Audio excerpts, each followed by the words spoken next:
In this video, you are going to learn how to draft the N12 notice to end tenancy for the landlord or new purchaser's own use. Open up your Google browser, type in LTB forms, enter, you will see here tribunalsontario.ca, click LTB forms again. It will direct you to the landlord and tenant board forms section of their website. Since the N12 notice is a notice to end the tenancy because the landlord or new purchaser or family member requires the rental unit, this will be under the forms for landlord. You're going to click on there and it's going to open up in your downloads section. This is what the N12 looks like. It's a 2-page document. And you're going to fill in from the client intake form your tenant's information or the tenant's information. I like the information to be typed up in all caps, capital writing. So Robert DeMayo, landlord will be Adriana Josephs.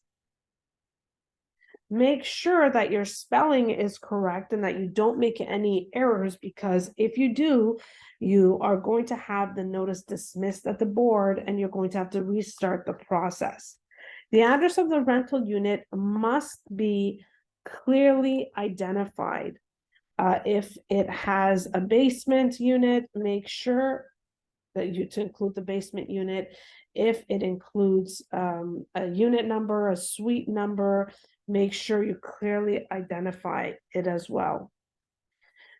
City and province and the postal code. Since the N12 is a 60-day notice, it must be, the termination date must be 60 days to the end of its term. You can find that information, what the term of the tenancy is or when the tenant pays rent, on the client intake in the file or on the drive file. For the termination date, because we are in January, you're going to put the end of March. So 31/03/2023. Depending on what or who is going to be moving in, you'd have to click reason 1 or reason 2. For the purpose of this N12, we're going to click reason 1, me, which is the landlord moving in. Off to the second page we go. And the second page is the representative's information. I have taken the time to pre-fill this information and I would sign it before it is sent. The N12 would accompany a certificate of service once it is filed with the landlord and tenant board. Make sure you double check your work, your spelling, the address of the rental unit is clearly identified.